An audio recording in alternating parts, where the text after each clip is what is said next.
É no nome dele que oramos. Amém. Gálatas capítulo 5, versículo 24. Os que pertencem a Cristo Jesus crucificaram a carne com as suas paixões e os seus desejos. Nós cantamos nessa manhã: eu olho para a cruz, e para a cruz eu vou, do seu sofrer participar, a sua obra vou cantar. Meu Salvador na cruz mostrou o amor do Pai, o justo Deus.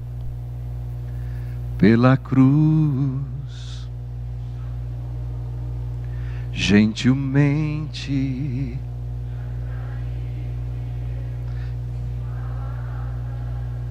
me aproximo, quebrantado por seu amor. O autor dessa música, Jeremy Riddle, era um cantor, músico, e estava buscando uma carreira de sucesso. E ele estava indo bem. As oportunidades estavam chegando a cada dia. Ele estava alcançando destaque. E ele mesmo, sendo sincero, nem gostava de música evangélica. Esse negócio de música gospel, música cristã, não era dele. Mas à medida que ele galgava mais sucesso, à medida que ele encontrava os espaços que ele buscava, que ele se tornou uma pessoa reconhecida pelas suas habilidades e talentos, ele sentia vazio. Ele sentia que faltava um propósito na vida dele, uma direção, um lugar a chegar. Era como se a vida fosse uma corrida vertiginosa em que tudo passava rapidamente diante dos seus olhos. E ele entendia que estava indo para lugar algum. E nesse momento ele entendeu que era hora de se reconciliar com Cristo Jesus, de se render a Cristo Jesus. E fez isso. E passou a frequentar uma igreja e se envolver com aquela igreja. Para surpresa de todos, ele se tornou um pastor de adolescentes, nem de jovens, hein? Adolescentes. Quer pegar aquela fase da vida do touro com a unha. Ele se tornou o líder de louvor, da música. E enquanto ele exercia o seu ministério, um dia, sozinho, o coração dele se encheu dessa certeza de que a cruz de Cristo o atraía, que ele era atraído por esse amor tão grande, tão imenso, que a única resposta era render-se. Numa entrevista, quando perguntaram por que ele achava que essa canção Sweetly Broken, em português quebrantado, fez tanto sucesso, sucesso esse que ele já não buscava mais, ele disse: eu creio que essa música tocou tantas pessoas porque dá voz ao coração que experimenta quando encontra o amor de Jesus. E essa é a única resposta, um coração quebrantado em rendição. A cruz não é só um evento histórico no passado, a cruz não é só um símbolo religioso, a cruz não é só um adereço que nós usamos pendurado no pescoço. A cruz é essa atração de Deus que demonstra esse amor inexplicável por nós. Eu tenho essa convicção que se todos na vida tivessem acertado, todos tivessem feito o que era certo, ninguém tivesse errado nada, só o Leandro da Rataca tivesse feito tudo errado, Deus teria enviado o seu filho amorosamente para morrer na cruz do Calvário por mim. E esse amor me atrai. O nosso título hoje, Vida Diária sob a Cruz. Talvez Paulo resuma essa atração aqui em Gálatas 5:24. Os que pertencem a Cristo Jesus crucificaram a carne com as suas paixões e seus desejos. Há tanto que nos atrai ali, que nós vamos em direção a Cristo e a sua cruz voluntariamente, não constrangidos, não forçados, não como meninos que a mãe torce o braço para ir estudar a Bíblia ou fazer um devocional em casa. É a consciência de olhar para aquela cruz e saber o amor de Cristo, assinado em tinta vermelha no seu próprio sangue. Quando Paulo escreve essa carta, e nós vimos na semana passada, eu vou dar só uma pincelada, a situação histórica é que dentro daquela igreja na Galácia, era um conjunto de igrejas ali, haviam se infiltrado pessoas que ensinavam agora uma outra doutrina. Ao invés dessas pessoas se sentirem atraídas pelo amor de Deus, pelo seu sacrifício na cruz em Jesus, eles diziam: não, isso não é suficiente, você precisa seguir regras e leis e decálogos e as práticas judaicas.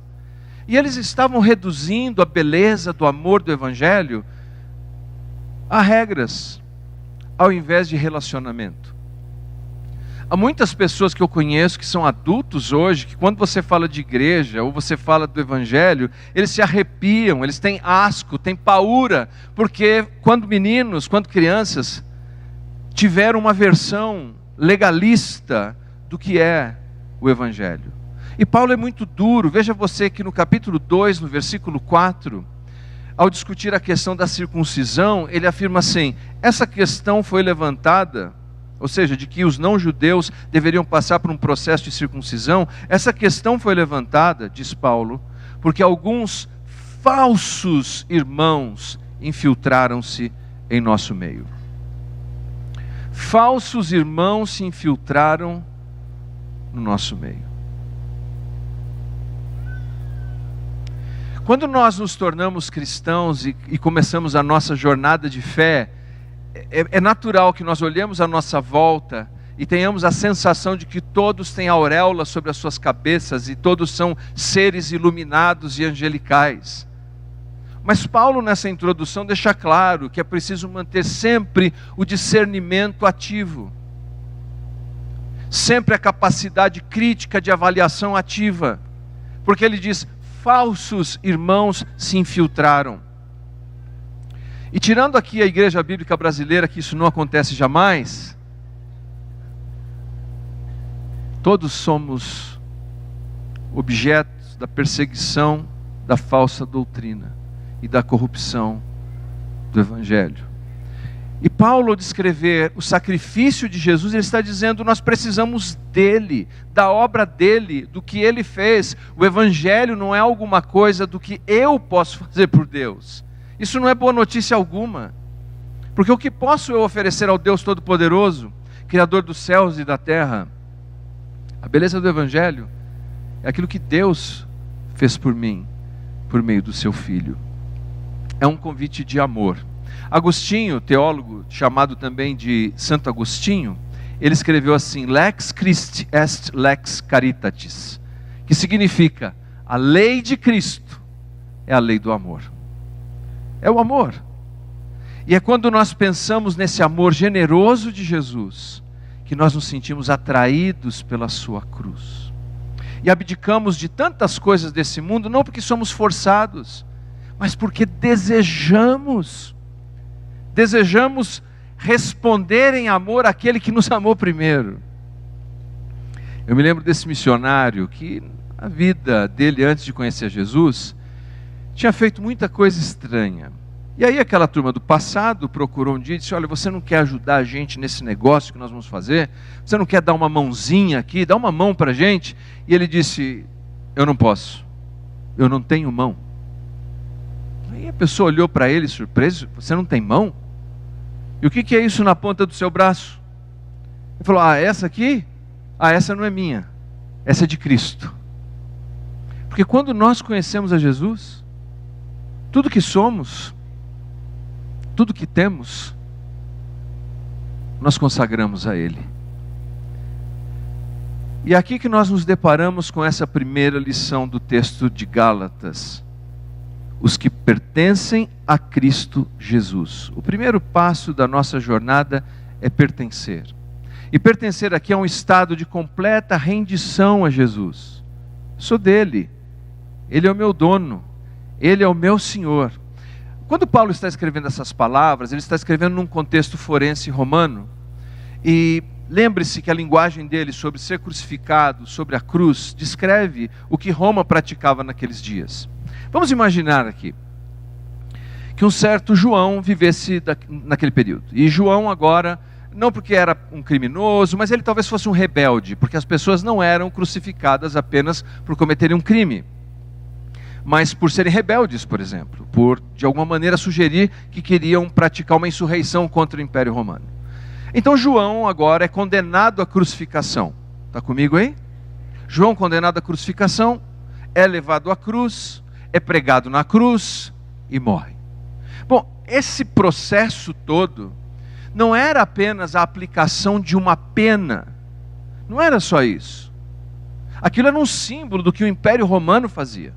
Ao crucificar alguém, o Império Romano estava dizendo: eu tenho poder e autoridade sobre você. Você não tem mais direitos. Eu decido se você vive, se você morre, se você tem, se você não tem. Se você continua com seus filhos, se não continua, se tem carreira, se não tem carreira. Eu, o Império Romano, decido isso. E Paulo apanha essa imagem, que era assustadora. Você se lembra do endemoniado de Gadara? O endemoniado de Gadara, quando Jesus pergunta para ele assim: qual é o teu nome? Qual é a resposta? Legião, porque somos muitos.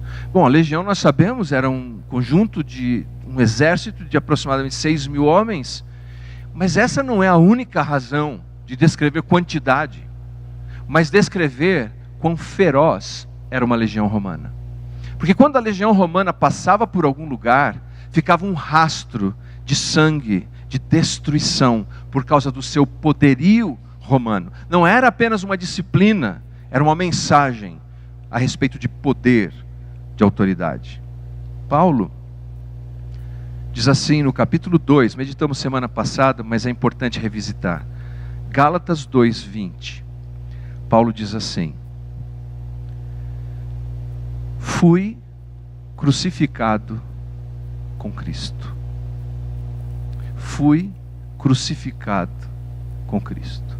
Assim como aquele João que foi crucificado pelo Império Romano e perdeu todos os seus direitos, ele não tinha direito sobre a própria vida, Paulo apanha esse paralelo e diz que cada crente, cada pessoa que deposita sua fé em Jesus, foi crucificado com Cristo. Pelo Império Romano? Pelo Império Romano? Pelo Império Romano? Não. Por alguém muito mais poderoso que o Império Romano.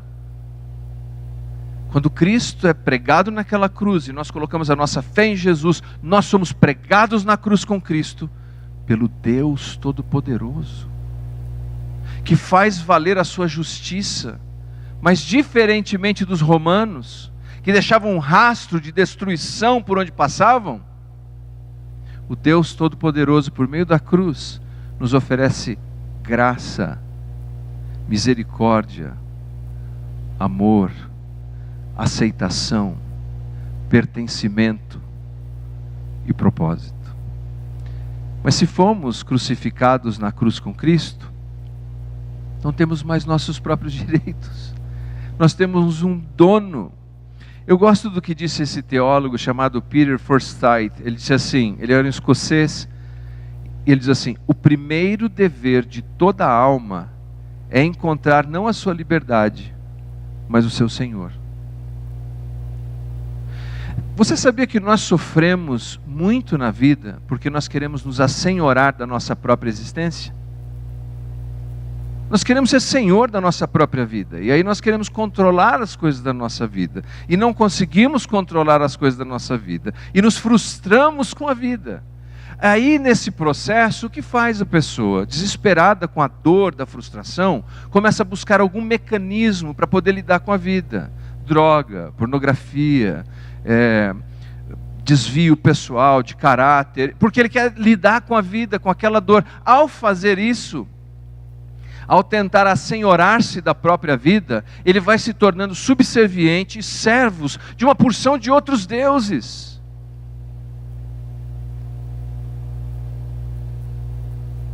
Se nós queremos desfrutar de liberdade, precisamos nos submeter ao Senhor correto. É aquele que se entregou por nós na cruz. É aquele que nos ama. Uma das canções aqui não foi sobre o dinheiro, o valor do dinheiro. Eu me lembro mais do valor do dinheiro. Tinha mais o que lá? Os prazeres. Ora, ninguém aqui está rasgando dinheiro, tá? Se tiver, faz um pix na minha conta. Nós não estamos rasgando dinheiro. Essa não é a ideia. A ideia é, o dinheiro não vai se assenhorar da minha vida. Os prazeres não vão se assenhorar da minha vida. Cristo é o Senhor da minha vida. Andrew Murray, que foi um missionário na África do Sul, fez um trabalho esplêndido, escreveu muitos livros sobre a oração. Ele disse: Deus está pronto para assumir plena responsabilidade pela vida, totalmente entregue a Ele. Qual é a sua ansiedade? Qual é a sua insegurança? Qual é a sua frustração? Qual é a sua angústia? Estes estão dizendo, estão gritando no megafone, quem está se assenhorando de você. Hoje diga: não, eu não aceito isso. Eu olho para a cruz, e para a cruz eu vou. Eu vou colocar tudo isso pendurado lá naquela cruz do Calvário, porque há um Senhor e somente um Senhor da minha vida, aquele que morreu e ressuscitou ao terceiro dia, Jesus Cristo, o Filho de Deus. Mas pense com sinceridade, quais são essas áreas que você precisa entregar? Quais são as áreas que estão desgastando você, porque você não está entregando lá na cruz de Cristo? Há pessoas que estão aqui nessa manhã, que cantaram louvores, que fizeram orações, mas estão profundamente angustiadas, porque ainda estão se assenhorando da própria vida. Hoje, entrega na cruz. Segundo, o que nos leva imediatamente a isso, a esse passo importante, é o que Paulo diz na parte B do versículo, capítulo 5, versículo 24. Os que pertencem a Cristo, primeiro pertencer, crucificaram a carne com as suas paixões e os seus desejos. Quero chamar a atenção que no capítulo 2, que lemos há pouco, Paulo usa um verbo diferente, ele declina o verbo de maneira diferente. Capítulo 2, versículo 20, e aqui no capítulo 5, versículo 24. Lá no 2:20, Paulo diz assim: eu fui crucificado. O sujeito é passivo. É Deus quem exerce a crucificação no momento em que nós cremos. Ou seja, quando você crê em Jesus, Deus une você a Cristo, e isso nos dá justificação, perdão dos nossos pecados, salvação. Você pode dizer comigo salvação em alto e bom som? 1, 2, 3. Salvação. Quando você crê em Jesus, Deus associa você à cruz e você recebe? Exatamente. Então, eu fui crucificado. Mas em Gálatas, capítulo 5, no versículo 24, diz assim: os que pertencem a Cristo Jesus crucificaram a carne. Perceberam a diferença? Agora não é Deus que vai lá fazer isso. Agora é a escolha que nós fazemos de voluntariamente crucificar a própria carne. Há um estágio aqui, nós chamamos isso de, primeiro, a nossa posição em Cristo.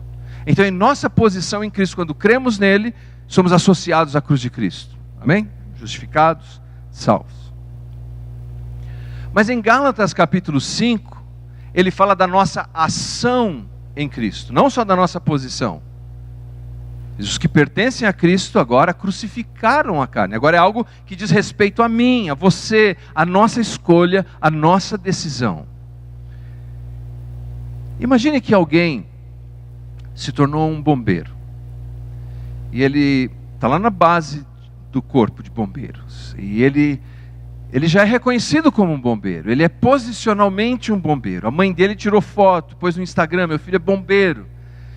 E ele está lá enquartelado, mas ele nunca participou de uma ação sequer.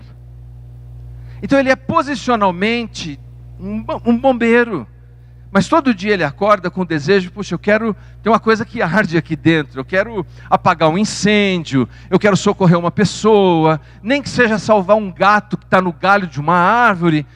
Eu quero viver como um bombeiro, eu quero agir como um bombeiro. Eu quero ser não apenas posicionalmente um bombeiro, eu quero ser factualmente, em ação, um bombeiro. Nesse capítulo 5, é esse o convite de Paulo.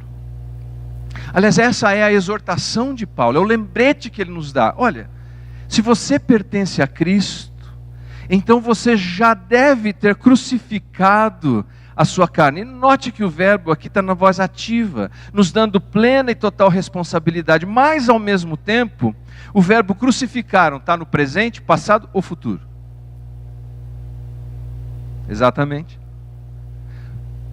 Crucificaram, passado, presente ou futuro? Exatamente. Passado, presente ou futuro?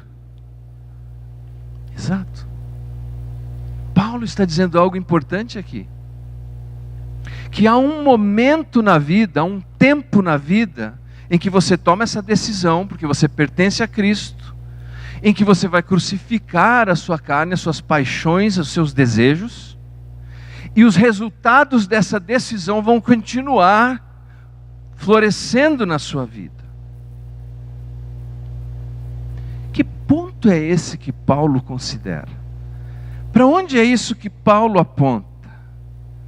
Paulo me parece apontar para o fato de que, antes de ter uma vida frutífera, antes de ter uma vida que floresce,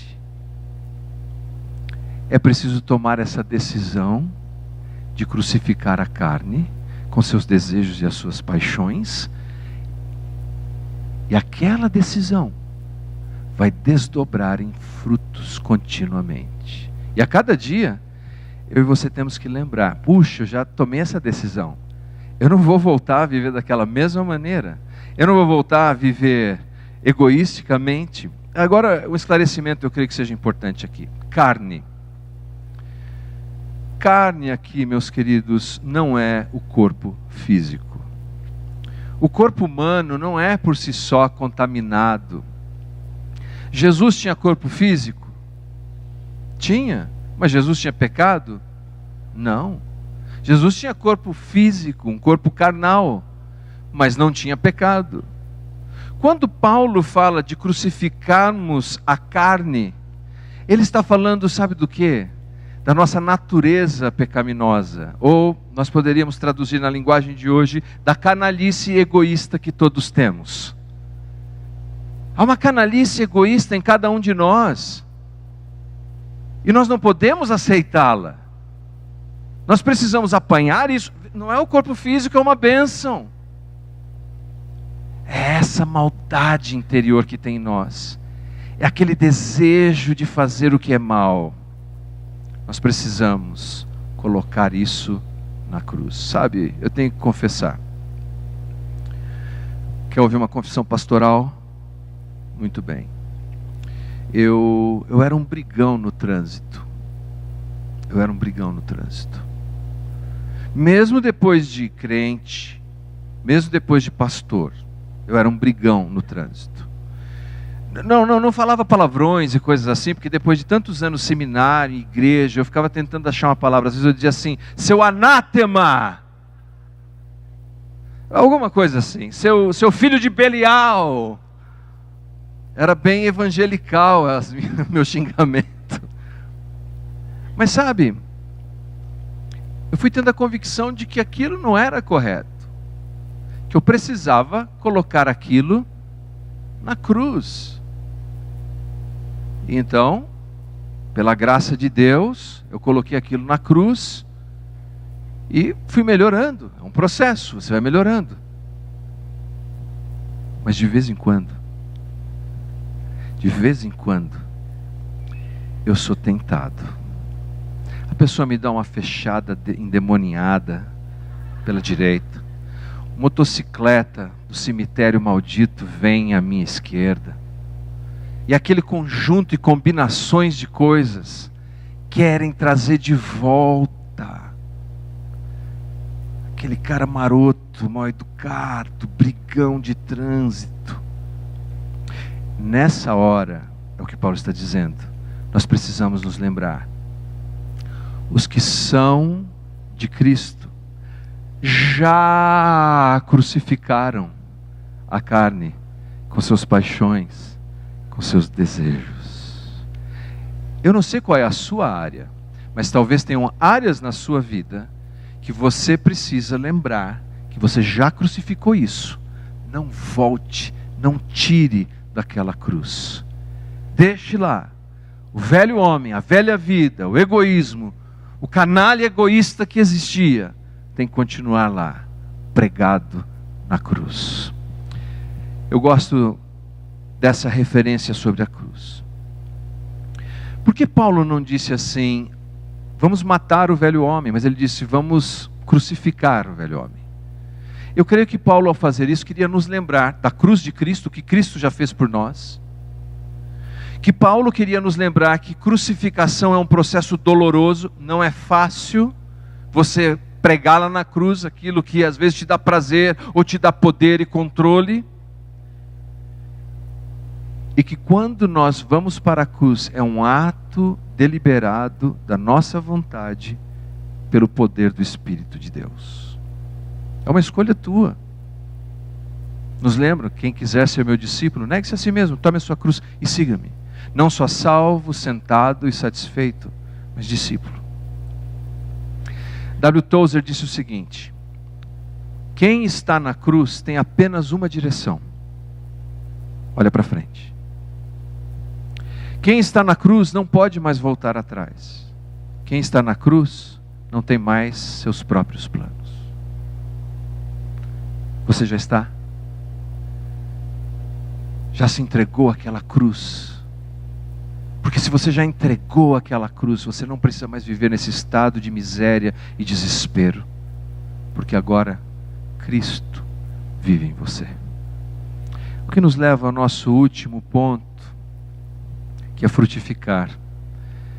Eu tive um professor chamado Rayford, foi meu professor de hermenêutica. E ele dizia assim: Leandro, o contexto é rei. O que diz aí o texto? Antes e depois. O contexto é rei. Nunca use um versículo fora do texto para pretexto. O contexto é rei. E quando você lê esse versículo que acabamos de meditar, você vai notar que ele está na sequência do fruto do Espírito. Notou isso? Olha só, Gálatas 5. Mas vamos voltar um pouquinho mais em Gálatas 19, porque primeiro Paulo fala das obras da carne, depois ele fala do fruto do Espírito, e depois ele fala de nós crucificarmos a carne, desculpem. Gálatas 5, 19 ao 21. Ora, as obras da carne são manifestas: imoralidade sexual, impureza e libertinagem, idolatria e feitiçaria, ódio, discórdia, ciúmes, ira, egoísmo, dissensões, facções, inveja, embriaguez, orgias. Aí parece que faltou até vocabulário, e Paulo diz assim: e coisas semelhantes a essa. Eu os advirto, como antes já adverti, os que praticam estas coisas não herdarão o reino de Deus. Paulo destaca o que ele quer dizer por natureza carnal, por essa canalice com a qual nós lutamos. Mas ele não para aí, aleluia. Ele diz: mas o fruto do Espírito é amor, é alegria, paz, paciência, amabilidade, bondade, fidelidade, mansidão, domínio próprio. Contra estas coisas não há lei. Mas note, ele começa falando de obras da carne. Obras da carne. Quando nós nos deixamos pender em direção à obra da carne, nós nos tornamos violentos, agressivos, mentirosos, egoístas. Quando alguém se deixa vencer pela obra da carne, ele compra peruca loira, vai fingir que está fazendo investigação. Quando alguém se rende à obra da carne, ele vai sempre oferecer a pior versão de si mesmo. E qual é a saída? Paulo disse: a saída é: os que pertencem a Cristo crucificaram a carne com seus desejos, com as suas paixões. Pode não ser algo tão berrante, tão gritante, tão ofensivo como agredir alguém no trânsito, mas todos nós lutamos com essa carne que quer nos afundar. Hoje, em nome de Jesus, lança lá na cruz. Agora considere isso, que há uma lógica, se é que eu posso chamar assim, inversa no que Paulo está descrevendo. Ou talvez nós estamos refletindo inversamente o que Paulo escreveu. Os que são de Cristo, ou os que pertencem a Cristo, já crucificaram a carne, esse egoísmo, com suas paixões, com seus desejos, já crucificaram. No versículo seguinte ele fala: quem anda no Espírito não faz mais a vontade da carne. Mas se você volta um versículo antes do que ele afirmou, ele está falando do fruto do Espírito. Está comigo aí? Diga amém. Mas se você volta mais um pouquinho, ele está falando de obra da carne. Então quando Paulo fala de que crucificamos a obra da carne, ele está falando disso aqui, dessas coisas que foram crucificadas. Logo, antes de dar fruto, de produzir fruto no Espírito, o que é que tem que acontecer? Olha só como a turma ali do meu lado esquerdo já memorizou. Antes de sair, dar fruto, o que é que tem que acontecer? Tem que... Depois você me procura, vai ganhar um cappuccino lá no fim. Antes de frutificar, tem que crucificar. Antes de frutificar, tem que crucificar. Antes de frutificar, tem que crucificar. Por que que tem gente que não está dando fruto? Porque não crucificou. Quer dar fruto até, fala em dar fruto até, deseja até, fala sobre ter alegria, sobre ter paz, sobre ter amor, sobre ser amável, fala sobre tudo isso, mas falta uma coisa para poder dar fruto. Antes de frutificar, tem que crucificar. Imagine, eu estou chegando no final, gente. Imagine que, obrigado, pega um cappuccino na minha conta. Imagine que você tem aqui uma árvore frutífera, uma laranjeira. E essa laranjeira está ali com seus frutos vistosos, bonitos. Mas demorou anos para ela dar fruto. Talvez 5 anos se foi precoce, talvez 15 anos se ela seguiu um prazo normal. E agora você vai colher aquela laranja. Tá bom? Vai colher aquela laranja ali. Mas imagine que você foi filmando tudo isso, registrou cada momento. Quando você pegou a semente, você abriu o buraco, colocou lá na terra, regou, plantou, viu ela produzir, crescer e sair os frutos. Imagine que gravado tudo isso, agora você coloca em alta velocidade e essa história vai retornando diante dos seus olhos. Então você tem o fruto se recolhe lentamente, se transforma numa flor, a flor se recolhe, as folhas se recolhem, os galhos se recolhem. Então você tem só um caule, o caule se recolhe para dentro da terra, e agora ele está num processo de germinação, ele se recolhe um pouco mais, ele se transforma novamente numa semente, a semente volta para a sua mão. E você entende, só deu fruto um dia, porque você plantou a semente que estava na sua mão. Há um potencial enorme aqui na semente. Há um potencial para dar fruto nessa semente. Mas antes de dar fruto, você tem que plantar a semente. E na teologia de Paulo, antes de dar fruto, tem que crucificar. Um amigo meu, ele, na juventude, era um amigo de juventude, ele lidava com uma situação um pouco difícil para ele como um jovem. Ele tinha rompido um relacionamento, era um namoro, mas ele não conseguia esquecer aquela moça. Ele mantinha ali no coração dele aquilo vivo e ele se sentia preso. Na carteira dele, tinha uma foto da moça. Hoje nós jovens nem usamos mais carteira. Carteira é coisa de tiozão. A gente paga tudo por aproximação hoje. Mas naquela época, todo mundo tinha a sua carteira. E ele lá dentro tinha uma foto da moça. Mas um dia ele refletindo de como a vida dele não dava fruto. Ele entendeu que tinha algo ali, um sentimento ali, um desejo ali, que precisava ser colocado na cruz. E ele fez isso. Rasgou aquela foto, jogou fora, fez uma oração, dizendo: Senhor, eu quero colocar isso na cruz. Ele teve tentações de voltar lá? Sim, mas ele insistiu. E aos poucos, aquilo foi se tornando totalmente inócuo. Não mexia mais com ele. Ele passou a ter uma vida frutífera. Você, o que você precisa render totalmente a Jesus? Colocar na cruz. Hoje é o dia, essa é a hora. A sua vida não pode continuar como está. Você pode viver diferente, livre. Mas antes de ser livre, você precisa saber quem é o seu Senhor. Antes de frutificar, é preciso crucificar. Não cantamos? Pela cruz me chamou, gentilmente me atraiu, e eu sem palavras me aproximo, quebrantado por seu amor.